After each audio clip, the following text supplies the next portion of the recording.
Pakitago na lamang ako sa pangalang Susan, 40 years old mula sa Taguig City. 15 years ng kasal at may dalawa na ring anak. Nagtatrabaho bilang branch sales manager ang asawa kong si Richard, habang ako naman ay isang full-time housewife. Parehas naming desisyong mag-asawa na ako ang manatili sa bahay.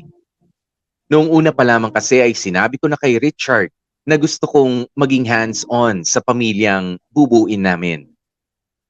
Popoy at Bettina, wala akong naging problema kay Richard sa loob ng 15 years na pagsasama namin bilang mag-asawa. He's a good provider, a loving husband, and a father. At bilang kapalit ay ginawa ko ang lahat ng best ko para maging isang mabuting asawa at ina sa pamilya ko. Naging hands-on talaga ako sa kanila.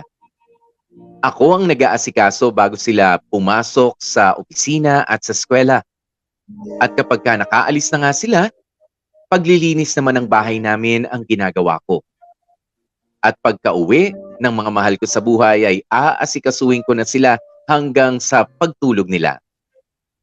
Ni minsan, Popoy at Bettina ay hindi ako nagreklamo dahil masaya ako sa ginagawa ko para sa aking pamilya. Nawawala ang pagod ko kapag nakikita ko ang mga ngiti sa kanilang mga mukha. Wala nang mas importante pa sa akin kundi ang maalagaan at mahalin ng sobra-sobra ang pamilya ko.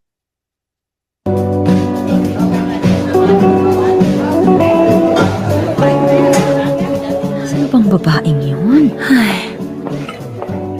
Tessa, sorry, na-late ako. Ay, nako, ang sabi ko, 3:00, hindi 4:00.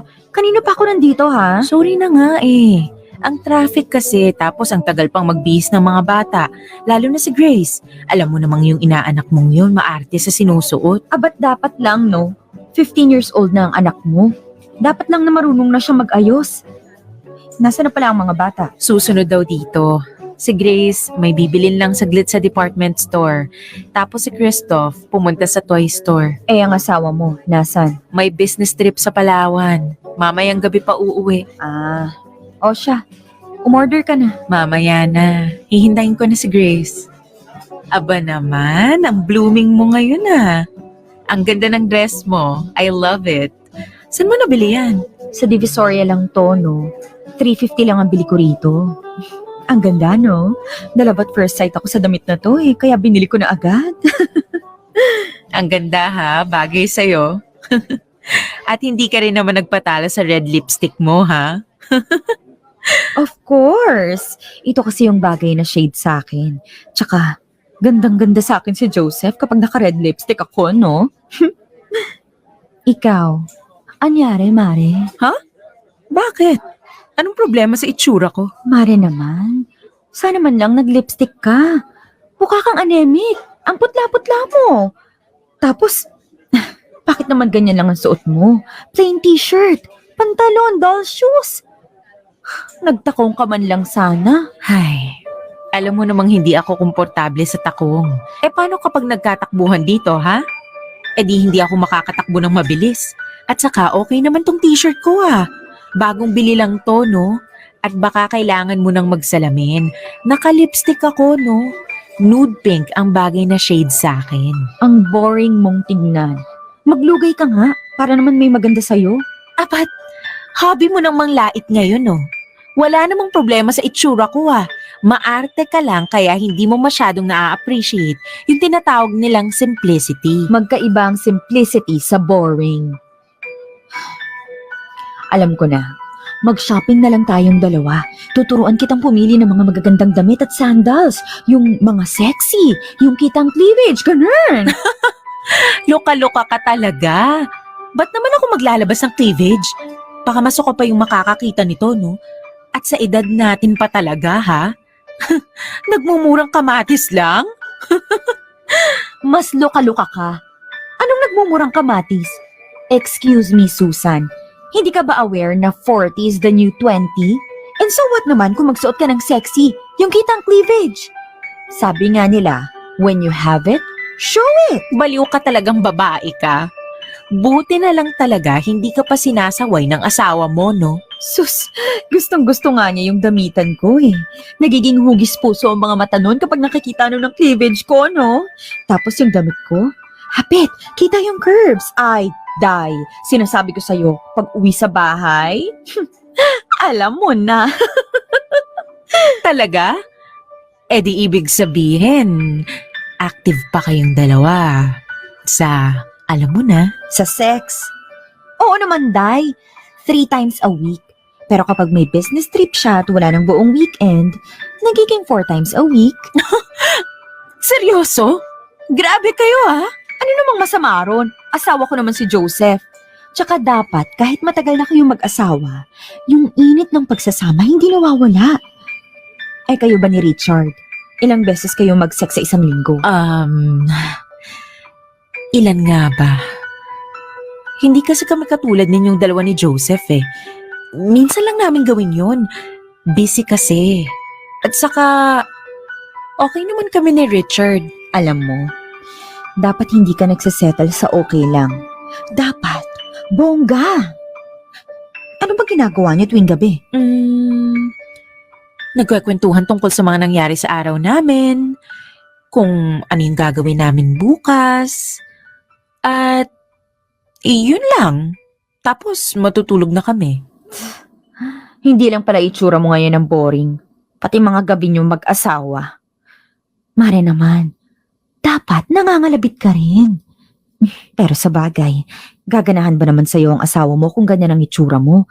Tingnan mo nga yung kilay mo, hindi mo man lang binubunutan. Hay nako, Tessa.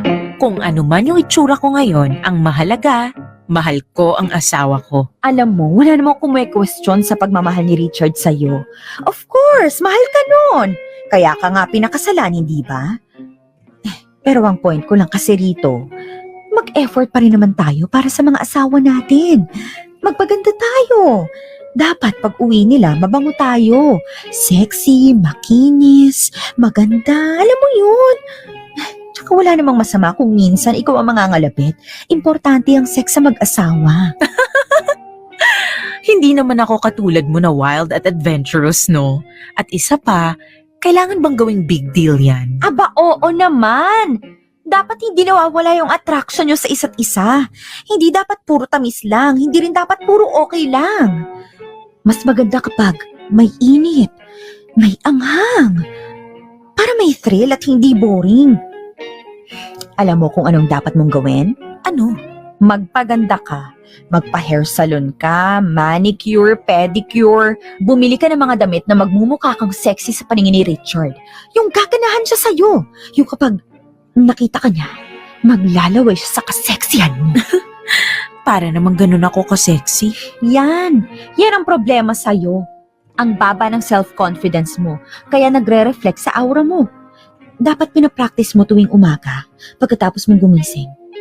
Tumingin ka sa salamin at sabihin mo sa sarili mo na, maganda at sexy ako. Basta kung ako sa'yo, kalapitin mo na ang asawa mo mamayang gabi. Para naman may ESG ka. After sex glow, okay? Ewan ko sa'yo.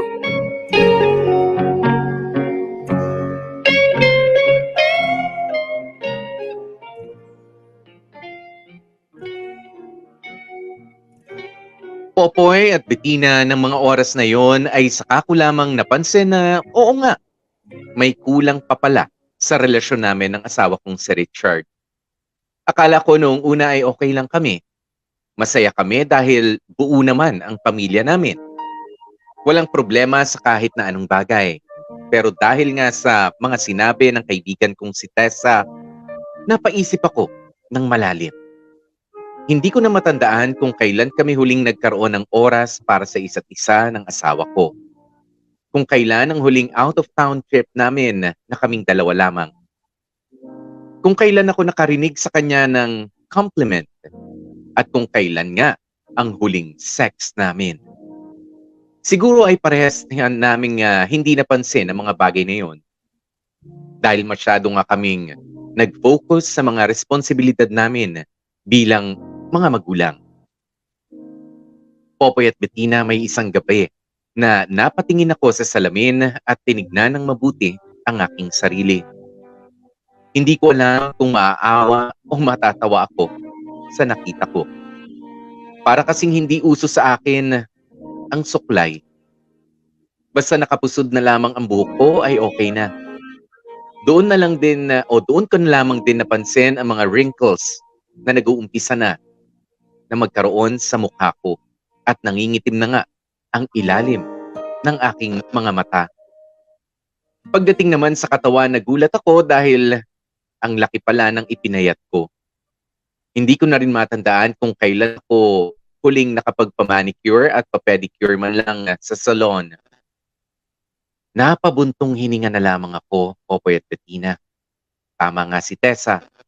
Paano naman gaganahan sa akin ang asawa ko kung ganito ang itsura ko?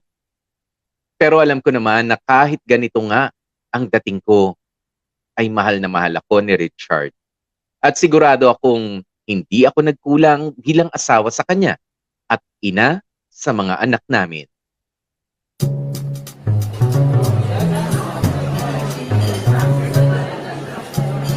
Alam mo, in fairness ang sarap ng bistek Tagalog nila rito. Tama lang yung alat at asim. Subukan mo naman tong pinakbet nila. Oh, ito, the best. Sobrang sarap din. Ang dami mo namang in-order na pagkain. Meron pa tayong kare-kare dito, oh. Ano ka ba? Nagpo-food tasting nga tayo, di ba? Kailangan natin to kapag uumpisahan na natin yung food business natin. Tsaka, iti-take out naman natin yung mga natire. Kaya, kumain ka lang dyan. Tikman mo lahat. Go lang. Yan. Sa bagay. Ang sarap nitong pinakbet, ha? Hindi overcook yung mga gulay. O, di ba? Sabi ko sa'yo eh. Naku, mapapa-second rice yata ako nito. Teka nga, nasan ba yung waiter? Mag-order ka ba ulit? Ah, hindi na. Okay na ako rito. Waiter! Ay, Mare, si Richard ba yung nasa labas? Nasaan? Ayun o, papunta sa parking lot. Ay, dali puntahan mo, baka hindi pa yung nagla-lunch. Ah, sige. Sandali lang.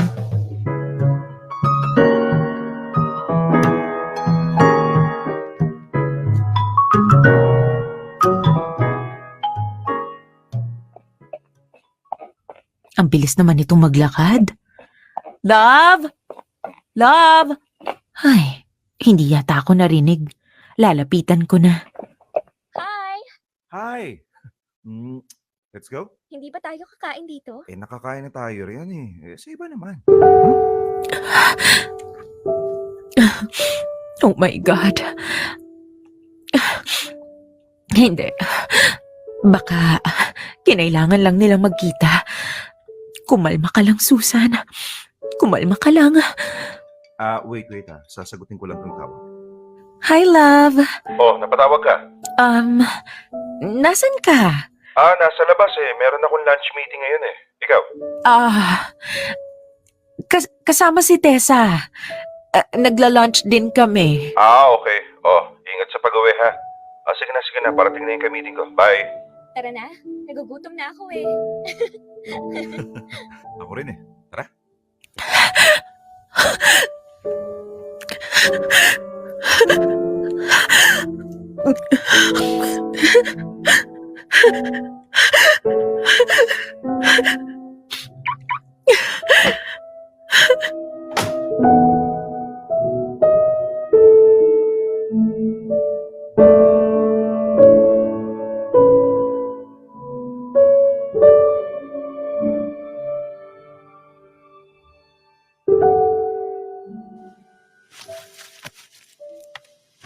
Hindi ka pa ba magpapahinga? Maya. Tapusin ko lang to para hindi ako maghahabol bukas sa office. Kumusta pala yung lunch meeting mo kanina? Okay naman. Medyo mahirap lang i-please yung kliyente ko kanina pero okay naman siya sa proposal. Kaya yun, tontuwa ang boss ko. Baka magkaroon ako ulit ng bonus o mas maganda kung salary increase. Mabuti naman kung ganon. Love? Bakit kaya hindi tayo magkaroon ng bakasyon ng tayong dalawa lang? Ano sa tingin mo? Pwede naman pero baka matagalan ha. Kasi ang daming kailangan trabahuin sa office. Pero kapag nakaluwag-luwag ang schedule, manghihingi ako ng leave. Okay? Okay. Tama na yan. Tumiga ka nga rito sa tabi ko. Okay ka lang ba? Kanina ka pa tahimik. Napagod lang ako. Alam mo naman yung si Tessa, napakagalang tao. Pero at least nag-enjoy ka, di ba? Lumalabas ka ng bahay. Maganda rin yan para pampawala ng stress. Alam mo, huwag kang mag-alala. Hahanap ako ng paraan para makapagbakasyon tayo, okay? Maganda pa ba ako sa'yo? Bakit mo naman naitanong yan, ha? Oo naman. Ikaw pa rin ang pinakamagandang babae sa akin. Masaya ka pa ba sa akin? Sa atin? Oh, love, okay ka lang ba? Bakit naman ganyan yung mga tanong mo sa akin? Ay, napaisip lang ako. Baka kasi nagsasawa ka na sa akin eh. Hindi ka na nagagandahan. Ewan ko. Baka lang naman. Alam mo, pagod ka lang, okay? Magpahinga ka na. Hayaan mo na lang yung mga yan bukas. Matulog na tayo. Love, kung may gusto kang sabihin sa akin, makikinig ako. Hindi ako magagalit. Kung may problema man tayo, ayusin natin. Love, wala tayong problema. Masaya naman tayo, di ba? Stress at pagod ka lang. Kaya ganyan, kung ano-ano na lang ang iniisip mo. Alam mo, itulog mo na muna yan ngayon tapos bukas, okay na yung pakiramdam mo. Okay? Good night, love. Okay. Good night.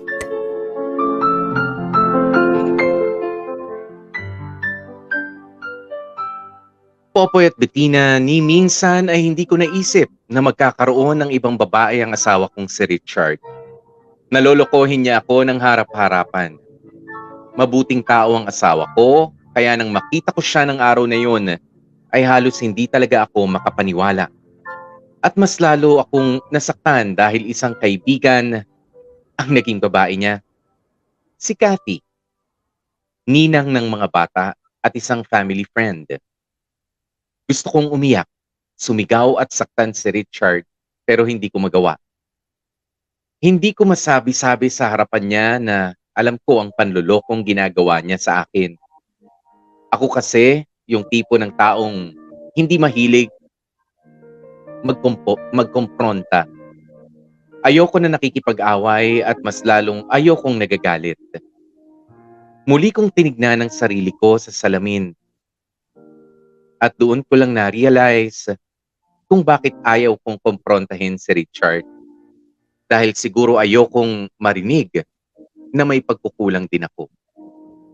Napabayaan ko nga ang sarili ko. Popoy at Bettina, masyado akong naging kampante na mamahalin pa rin ako ni Richard kahit na nag-iba nga ang itsura ko.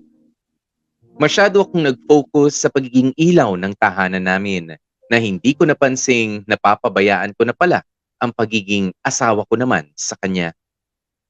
Masyadong naging tahimik ang pagsasama namin at ayaw ko mang aminin may pagkukulang din ako. Kaya naman naisip ko na aayusin ko ito ng tahimik. Ibabalik ko ang dating ako. Yung wild, adventurous, at exciting na Susan. Gagawin ko ang lahat, Popoy at Bettina, at kahit na ano, wag lang maagaw ng tuluyan ni Cathy ang asawa ko. Halika nga rito, Mare. Titignan ko kung bagay ito sa'yo. Hoy, Tessa! Ba't naman ganyan yung binili mong dress? Luluwa yung dibdib ko kapag sinuot ko yan eh. Yun nga ang goal, di ba? Ipakita ang meron ka. Maging sexy. Pwede namang maging sexy na hindi ka bastos-bastos ang tingin na. Luka-luka, anong pastos dito? Payami lang ang aura ng damit na to, no? Kumbaga sa palabas, trailer lang to. O, wag ka mag-arte. Akala ko ba gusto mong itaob yung kabit ng asawa mo? Ay, sa bagay, hindi lang naman ako komportable sa ganito pero sige na nga. Sanayan mo ng sarili mo, okay? Ikaw ang may karapatan na akitin si Richard. Kaya ilabas mo na ang dapat ilabas. Tsaka, teka nga, Bakit ganyan mo ko tingnan? para mas maganda yata kung unahin muna natin ang salon, no? Magpaayos tayo ng buhok. Tapos magpamani at pwede rin tayo. Sa bagay, saka sa wax salon na rin ha. Wax? Ah, Nice. Mukhang magkakalumpuhan mamayang gabi ah. Siyempre, kailangan ko lang yata ipaalala sa asawa ko ang isa sa mga dahilan kung bakit niya ako pinakasalan.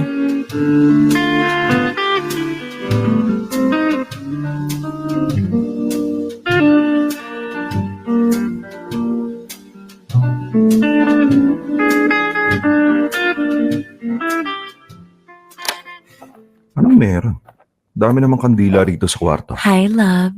Nakauwi ka na pala. Bakit may mga nakasinding kandila tapos ang daming rose petals? Wow. I mean, wow. Yan lang masasabi mo? Wow? Ano meron? Bakit ganyan kasi yung suot mo? Bakit? Ayaw mo ba? Pwede ko tong hubarin. Mamili ka lang. Sa CR o sa harap mo? Ang hirap na masagutin ang tanong mo eh. Nagulat lang ako sa itsura mo. Ngayon lang kasi kita ulit nakitang nagsuot ng sexy. Well, nice. Ang ganda mo pa rin talaga, love. Thank you. Pero syempre, hindi ko naman to susuotin ng walang dahilan. Tamang-tama, wala ang mga bata. Kaya, solong-solo natin ang buong bahay. If you know what I mean. Okay, teka ha, magsha-shower lang ako. Mamaya na. May gusto muna kasi akong gawin sa'yo. Anong ginagawa mo, love? Shh! Teka.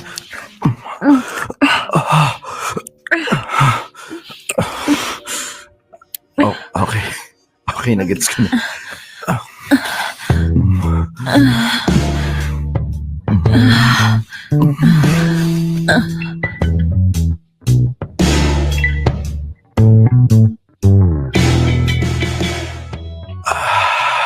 Wow, love. Yun lang ang masasabi ko. Nagustuhan mo ba? Sobra. Teka, maliligo lang ako at pagkatapos, ako naman ang bahala sa'yo. I'll be waiting.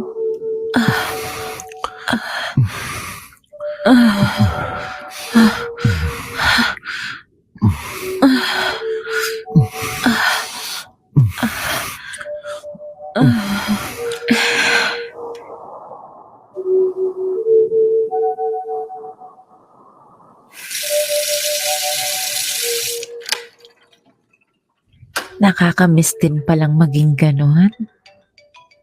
Kay Richard yun ah. Sino naman kayang tatawag sa kanya ng gantong oras? Nasa na ba yung phone niya? Nasa bag yata. Nandito lang pala. Hello? Susan? Hi, Kathy. Napatawag ka kay Richard. Bakit? Ano lang, tatanungin ko lang sana siya kung natanggap ba niya yung in-email ko sa kanyang proposal.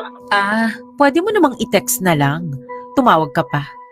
Pero sige, tatanungin ko siya mamaya. Nasa shower pa kasi siya eh. Okay. Sige, magpahinga na kayo. Good night. Bye. Bye. Iisa ka pa ngayong gabi ha? Love? Oh, sino yung kausap mo? Si Tessa. Nagtatanong kasi kung pwede raw ba ako bukas para dun sa pagpaplano sa food business namin. Pero sabi ko, susubukan ko na lang.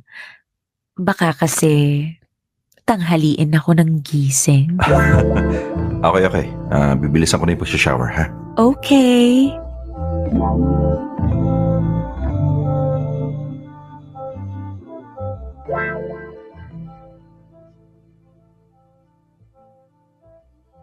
Popoy at Bettina, matagal-tagal na rin simula nang magkaroon kami ni Richard ng oras para sa isa't isa. Pakiramdam namin ng gabing yun ay para kaming mga bagong kasal. Sa totoo lang, ay may pagka-wild, exciting, and adventurous kami noong kabataan namin. Mahilig kami mag-overnight sa kung saan-saang lugar. Sumubok ng kahit na anong magustuhan namin. At syempre, iba ang performance level ng aming love-making moments dati. Pero simula nang maging magulang na nga kami ay unti-unti kaming nagbago. Bumigat ang mga responsibilidad kaya kinailangan na mas maging seryoso sa buhay. Akala ko noong una ay hindi na namin kayang maging mapusok dahil syempre parehas kaming medyo may edad na rin.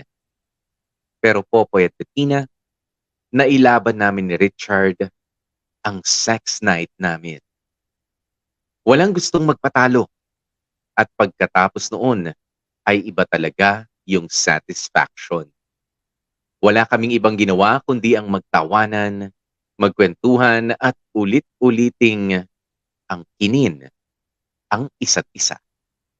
At dahil nga rito ay mas tumaas pa ang pag-asa kong baka bumalik kami sa dati. Baka sakaling ma-realize ni Richard na hindi boring ang pagsasama naming dalawa at hindi niya na kailangan pang maghanap ng iba. Kaya hanggat maaari ay magtitiis ako at patuloy na ilalaban ang pagsasama naming mag-asawa. Buong weekend kaming nasa bahay lamang ng asawa kong si Richard. Sinusulit ang isa't isa habang hindi pa umuuwi ang mga anak namin. At pagkatapos noon ay mas lalo siyang naging malambing muli sa akin. Kahit nasa opisina siya ay tatawagan niya ako at sasabihin na namimiss na raw niya ako. Siyempre hindi mawala-wala ang mga mala-SPG naming usapan bilang mag-asawa. Harutan dito, harutan doon.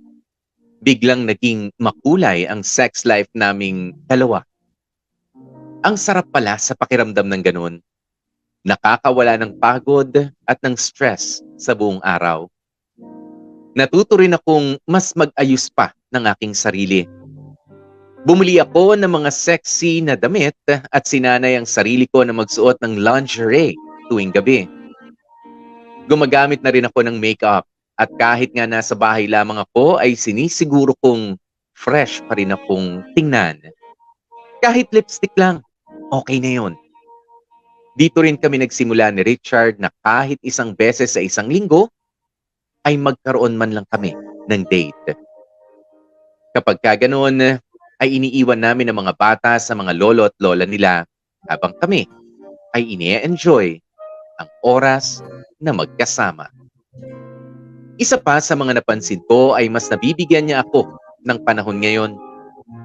Kaya pakiramdam ko ay tinapos niya na ang relasyon nila ni Maring Cathy.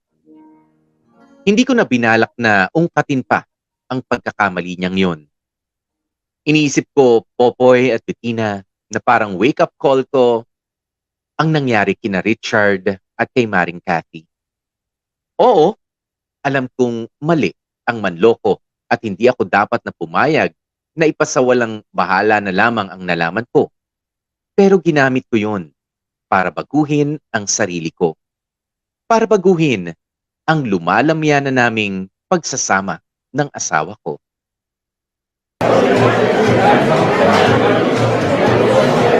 Ba't ba tayo nagpunta rito, Tessa? Sinabi ko naman sa'yo kung sino may-ari nito, diba? Eh gusto ko lang makita yung babae ng asawa mo. Dating babae ng asawa ko. Kaya na sila ngayon. At paano mo naman nasiguro, Aber? Sinabi ba sa'yo? Hindi nga umamin, di ba? Hindi ko kasi tinanong. At hindi ko na kailangang tanungin dahil inayos ko na. Kaya pwede ba? Sa iba na lang tayo kumain. Nandito na tayo eh. Tsaka kakain lang naman. Titikman lang natin kung anong klaseng pagkain ang pinakain niya para maging kapit siya ng asawa mo. Tessa, ayoko ng gulo. Hindi tayo manggugulo. Kakain na tayo, di ba? Hi, Susan! Hi. Kathy, si Tessa, best friend ko since college. Ah, talaga? Nice! Hi! Hello. Kakain kayo? Tara, mas maganda dun sa may couch. Thank you. Ito naman yung menu. Bestseller namin yung chop suey. Sige, yun na lang. Gusto naming matikman ang best seller mo. Okay. Drinks? Blue lemonade. Ako rin. Sige, ipapagawa ko kaagad. Wait lang ha. In fairness, maganda si Kabit. Mukhang bata. Ilang taon na nga ulit yun? 35 years old. Kaya naman pala. Wala pa pa bang asawa yan? O kahit boyfriend man lang? Wala. Sa huling pag-uusap namin, nung hindi ko pa alam na nakikikabit siya sa asawa ko, busy pa raw siya sa business niya kaya hindi niya binibigyan ng panahon. Ang alam ko, maraming nanliligaw dyan. Ayaw lang niya. Yun pala si Richard ang gusto. Sayang naman. Maganda sana siya. Kabit nga lang. Preparing na yung order niyo. Basta kung ano pa yung gusto niyong orderin. Order lang kayo, ha? Bibigyan ko kayo ng malaking discount. Naku, wag na, Kathy. Okay lang. Nakakahiya naman sa'yo. Sus, wala yun, no? Tsaka ngayon ka na lang ulit nakapunta rito, kaya okay lang kung magbibigay ako ng discount. So, kamusta na? Ang tagal na nating hindi nag-uusap, ah. Okay lang naman ako. Actually, balak din namin ni Tessa na magtayo ng food business. Kaya eto, nagre-restaurant hopping kami. Talaga? That's great! At least may pagkakaabalahan ka na.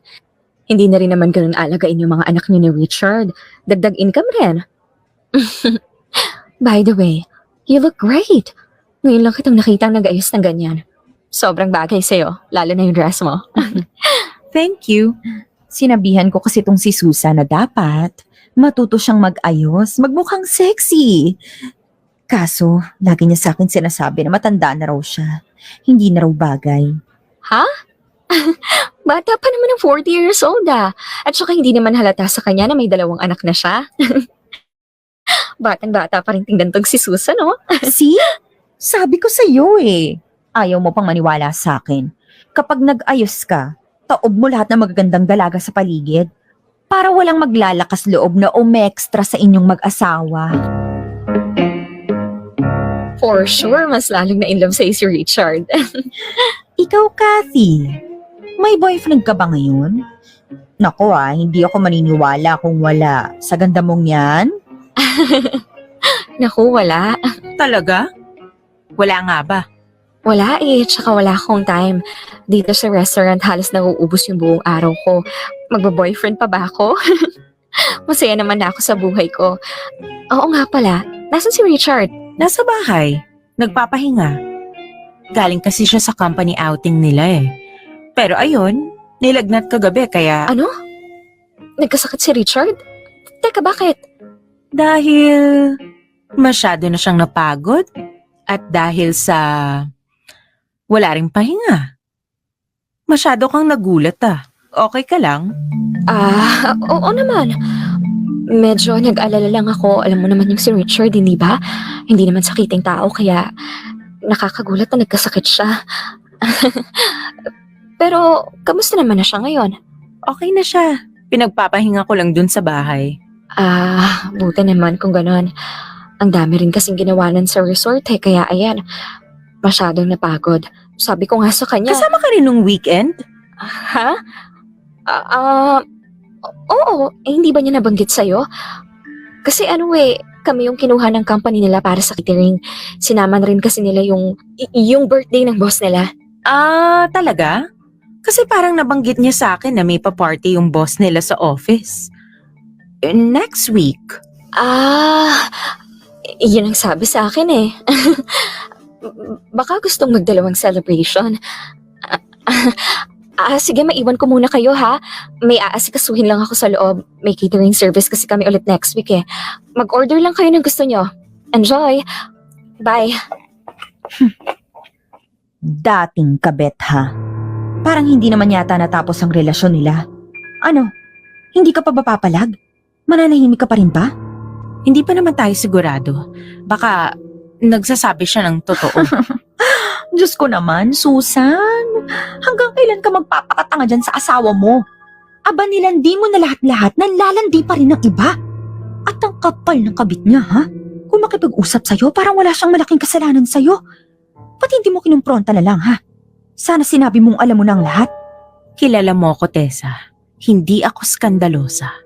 At saka baka mapahiya lang ako rito kung nagsasabi siya ng totoo. Pero mas mapapahiya siya kung tama ka. At isa pa, mag-eskandalo ka man dito.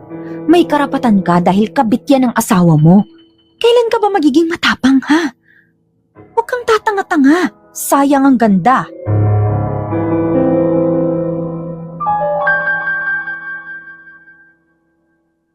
Popoy at Bettina, sa pangalawang pagkakataon ay hindi ko kinumpronta si Richard o kahit si Kathy. Because again, ayoko ng gulo. Ayokong makita ng mga anak namin na nagkakagulo kaming mag-asawa. Ayokong isipin nila na yung pamilyang dating puno ng kasiyahan ay bigla na lang mawawala ng dahil sa isang pagkakamali. Oo, alam kong isang malaking katangahan ang ginagawa ko pero pinili ko pa ring maniwala kay Richard na sana marirealize niya ang pagkakamali niya. Tahimik akong nagmasid sa mga ikinikilos ng asawa ko. Natuto akong mag-check ng cellphone niya, magtanong kung saan siya pupunta at kung sino-sino ang mga kasama niya. Pati social media accounts niya ay tinitignan ko na rin, Popoy at Bettina. At kasabay nga noon ay araw-araw mas lalo kong ipinararamdam sa kanya kung gaano ko siya kamahal. Ipinararamdam ko kay Richard na hindi naman niya kailangan tumingin pa sa iba dahil nasa tabi niya na ako. Nasa weakest point si Richard ngayon at bilang asawa niya ay kinailangan kong maging malakas para sa kanya at sa aming pamilya. Kailangan kong lawakan pa ang pangunawa ko.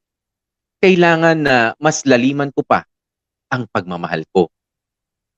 Pero Popoy at Bettina, habang tumatagal, habang mas lalo kong nararamdaman na sobrang nagiging tanga na ako, ay parang nawawalan na ako ng pag-asang maaayos pa ang relasyon naming mag-asawa.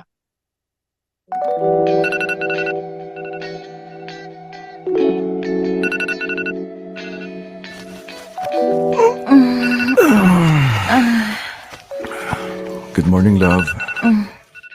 Good morning.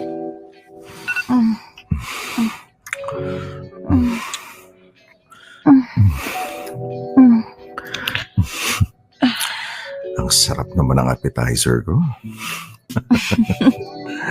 Appetizer talaga? Tara na. Mag-breakfast na tayo. Okay. Mag-breakfast na tayo. Ha? Breakfast in bed. Love, nagugutom na ako. Ako rin eh. Gusto kong kumain eh. Ha? Loko-loko ka talaga kahit kailan. Bilisan na natin. Baka hindi na natin maabutan yung breakfast buffet sa baba. Sayang yon. Kasama yun sa bayad natin dito. Sina nga. O, sino una maliligo? Ako na ba? Sige. Ikaw na muna ang mauna. Okay. Pagkatapos ng breakfast, maligo tayo sa dagat, ha? Sige, sige.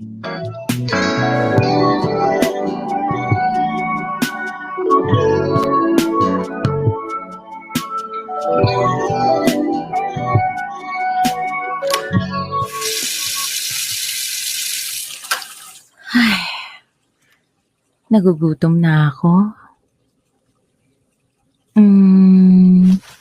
Parang may gusto akong gawin.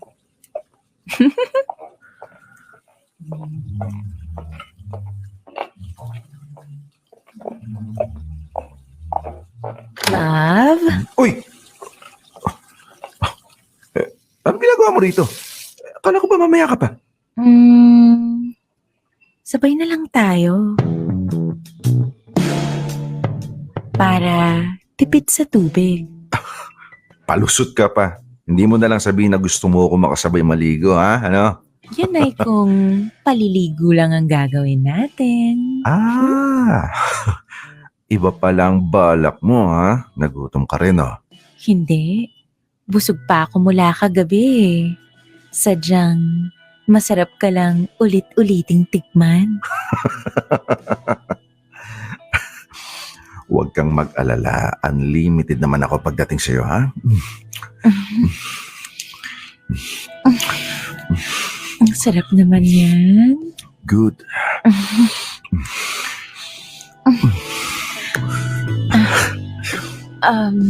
Wait lang, love.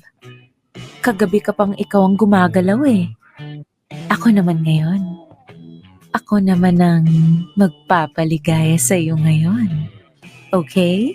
Okay.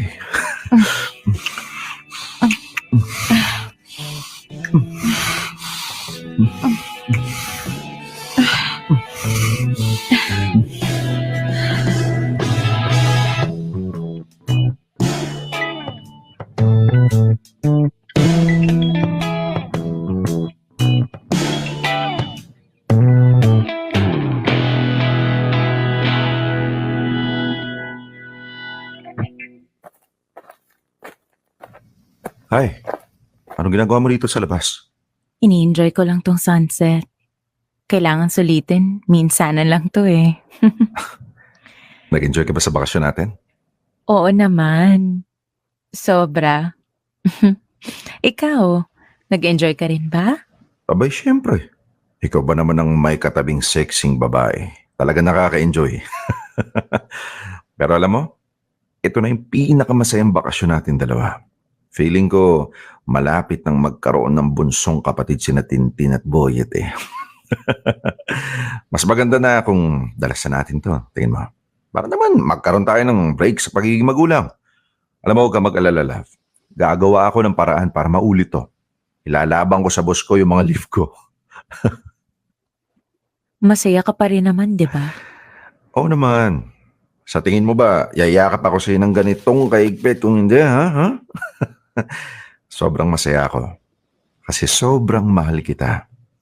At pakiramdam ko, mas lalo kitang minahal ngayon. Eh si Kathy, minahal mo ba siya? Ha?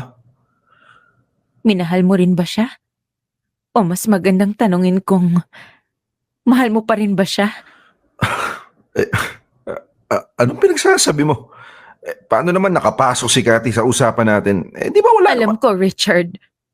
Matagal ko nang alam na may namamagitan sa inyong dalawa. Nakita mismo ng dalawang mata ko.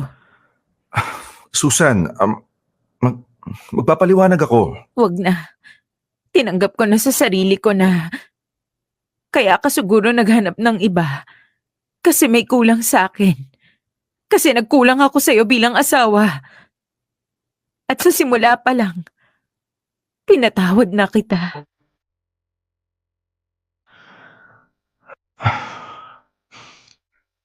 I'm sorry. Shh! Okay na. Hindi na ako galit.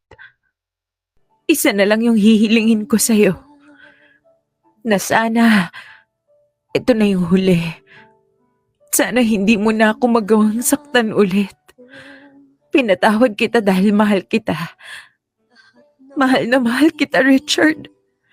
Kaya please lang, kung ano man yung namamagitan sa inyo ni Kathy, nakikiusap ako. Tapusin mo na. At kakalimutan ko ang lahat ng to.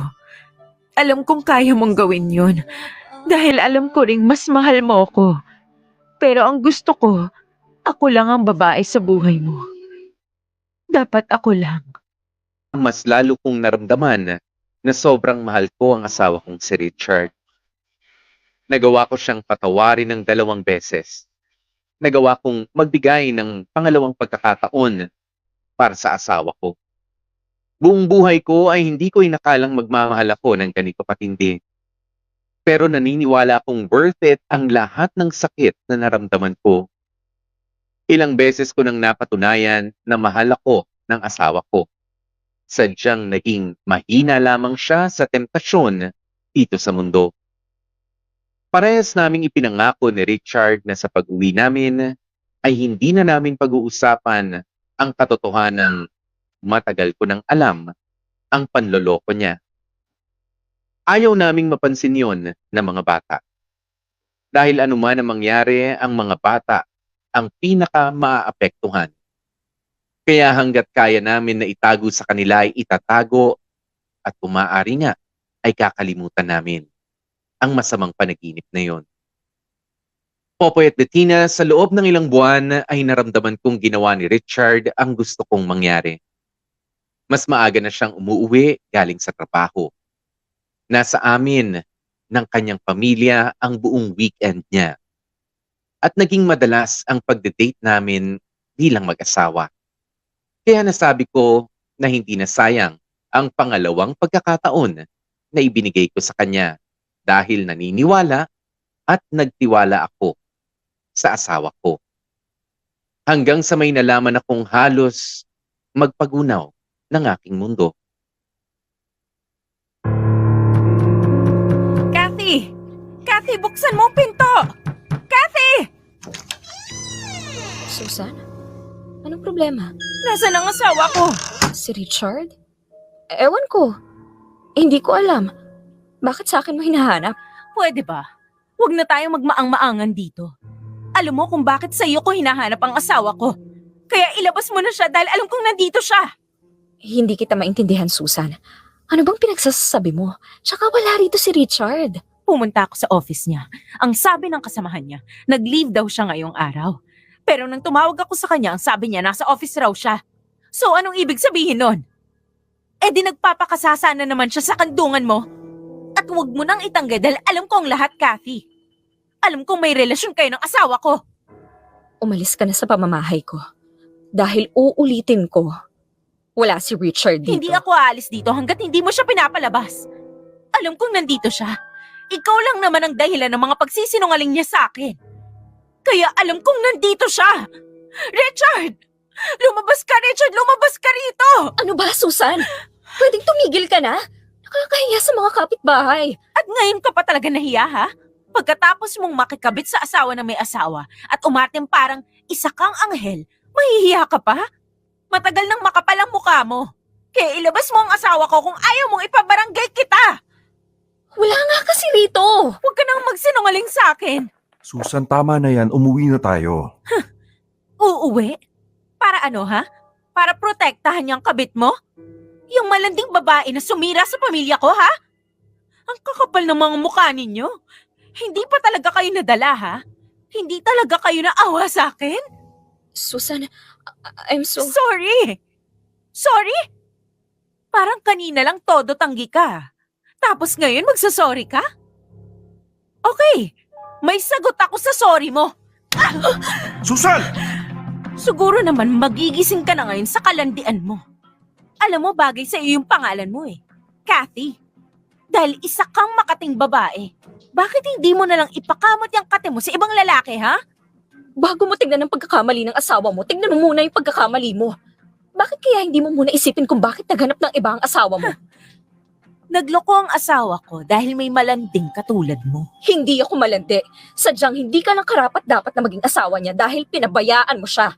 Hinayaan mo yung relasyon yung dalawa. Kailan ka pa naging mabuting asawa kay Richard, ha? Ni minsan hindi! Kapal ng mukha mo! Tama na! Ano ba? Umuwi na tayo. Bitawan mo ako! Magsama kayong dalawa!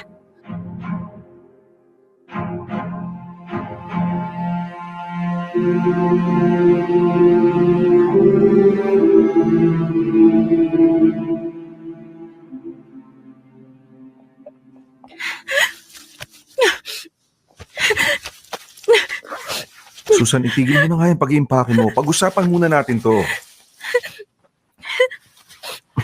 Susan! Ano ba? Huwag mo akong pigilan sa isang bagay na matagal ko nang dapat ginawa.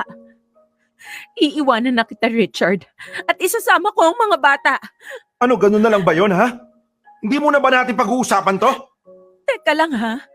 Bakit parang akong may mali rito? Di ba nakiusap na ako sa'yo? Ang sabi ko, itigil mo na yung relasyon mo kay Kathy. Pinatawad na kita, Richard. Binigyan na kita ng 2 pagkakataon.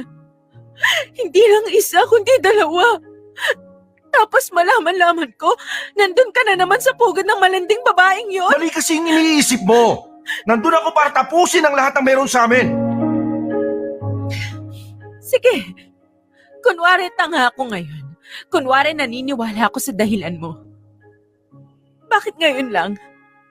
So anong ibig sabihin nun, ha? Nitong mga nakaraang buwan, nagkikita pa rin kayo? Lahat ba ng mga sinabi mo sa akin na lunch meeting? Si Kathy yung tinatanghalian mo? Tapos ako naman yung hapunan mo. Huh, ang kapal ng mukha mo. Ano bang meron sa kanya, ha? Bakit hindi mo siya maiwan-iwan? Mas magaling ba siya, ha? Mas sexy? Mas bata? Mas napapatirik ba niya yung mga mata mo sa harap, ha? Yun ba yun? Susan, makinig ka sa akin. Mahal kita. Mas mahal kita. Hindi yan yung kailangan ko, Richard. Di ba dapat ako lang yung mahal mo? Bakit may kahati ako? Ginawa ko naman ang lahat ah. Binago ko yung sarili ko para lang sa'yo kasi mahal kita. Kasi ayoko magkasira tayong dalawa. Pero paulit-ulit mo lang akong niloloko. Love, makinig ka sa akin. Nakikiusap ako sa'yo. Please, wag mo akong iwan. I'm so sorry. Promise, ito na yung huli pinapangako ko sa'yo. Kung ano man yung meron sa amin ni Kathy, tinatapos ko na yon. Ikaw ang mas mahalaga sa akin. Kayo na mga batang buhay ko eh. Please, Susan, maawa ka. Wag mo akong iwan.